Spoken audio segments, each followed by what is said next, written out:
Hello guys, તો ડાયરા ને રામ રામ ને મારા બધા ખેડૂત મિત્રોના આજના અમારા નવા વિડીયોની અંદર સ્વાગત છે।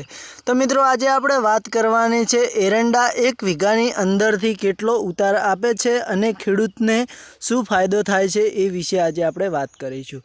તો મિત્રો, તમે જોઈ શકો છો કે અમારા આ એરંડા તમને અત્યારે જોવા મળી રહ્યા છે અને ઓની અંદર આપણે કેવી રીતે મહેનત કરીએ છીએ અને કેવી રીતે મહેનત કરવાથી એરંડો 1 વીઘાની અંદરથી 70 થી 80 મણનો ઉતાર આપે છે એ વિશે વાત કરીશું।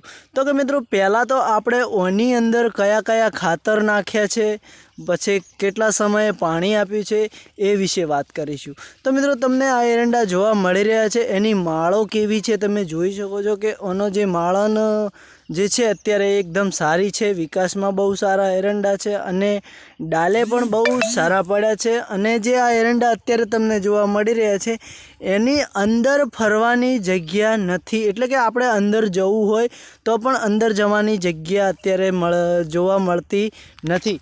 તો મિત્રો, આજે આપણે વાત કરી રહ્યા છીએ કે 1 વીઘાની અંદરથી 70 થી 80 મણનો ઉતાર કેવી રીતે લેવો।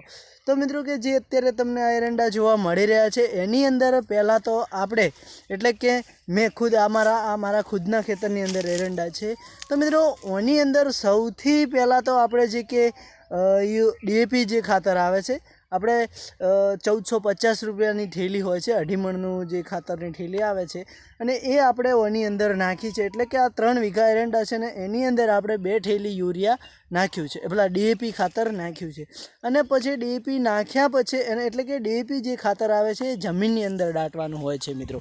તો મિત્રો, આપણે જે જમીનની અંદર દાટ્યા પછી જ્યારે એને પાણી આપવાનો સમય થાય છે તો મિત્રો એની સાથે આપણે 2 થેલી યુરિયા ખાતર જે આવે છે, તમે જો ઘણા બધા એવા ફર્ટિલાઇઝર ખાતરો જે આવતા હોય છે મિત્રો, એવા કે એની સાથે યુરિયા ખાતર નાખ્યું છે। યુરિયા ખાતર નાખ્યા પછી આપણે જે પાણી આપીએ છીએ, એટલે પાણી આપ્યા પછી યુરિયા ખાતર એ કામ કરતું હોય છે મિત્રો કે એરંડો હાઈટ વધારે પકડે છે અને એનો વિકાસ સારો થાય છે અને કલરમાં રહે છે। અને જે ડીએપી ખાતર છે એ ડીએપી ખાતર એ કામ કરે છે કે એરંડો કાળો રહે છે, એરંડો વજનમાં સારો ઉતરે છે અને વિકાસ ખેડૂતને સારો થતો હોય છે અને સારો ફાયદો પણ થાય છે। અને બીજું કે હવે આ એરંડા જે તમને જોવા મળી રહ્યા છે, જે 2 ઋતુની અંદર આપણે વધારે પાણી પણ આપવું જરૂરી હોય છે, કારણ કે ગરમી જે પડતી હોય છે, જે તડકો પડતો હોય છે એના કારણથી એરંડો હુક્કારો પણ મારી શકે છે। એટલે મિત્રો, આપણે જે અત્યારે કે અમારે જે જમીન છે, જમીન એકદમ કાળેતર છે, એટલે કાળેતર જમીનની અંદર ઓછામાં ઓછા 15 થી 20 દિવસે આપણે પાણી આપતા હોય છીએ એરંડાને, અને દર અઠવાડિયે આપણે એરંડાની અંદર ફરવાનું હોય છે એરંડા વેણવા માટે, એટલે કે એરંડાની જે માળો હોય છે એ કાપવા માટે। તો તમે પહેલાં તો જુઓ મિત્રો, આ કેવો એકદમ એની માળો કેવી છે, એનો વિકાસ કેવો છે। તો મિત્રો, આ છે અમારા એરંડાનું વાવેતર ને આવી રીતે અમે એરંડાની અંદર મહેનત મજૂરી કરીએ છીએ ને આવી રીતે એરંડાનો સારો ઉતાર લઈએ છીએ, સારો ફાયદો લઈએ છીએ અને આવી રીતે એરંડાનો વિકાસ અમને સારો મળે છે અને એરંડામાં અમને સારો ફાયદો થાય છે। તો મિત્રો, આવી રીતે અમે એરંડાની ખેતી કરી છે।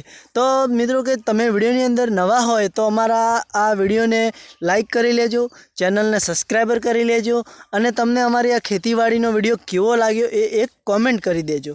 તો મિત્રો, બીજું કે જે આપણે છેલ્લે અત્યારે જે હવે કે 2 ઋતુનો સમય થયો છે, એટલે આપણે 2 ઋતુમાં કયું ખાતર નાખવાનું છે એ હું તમને જણાવવાનો છું।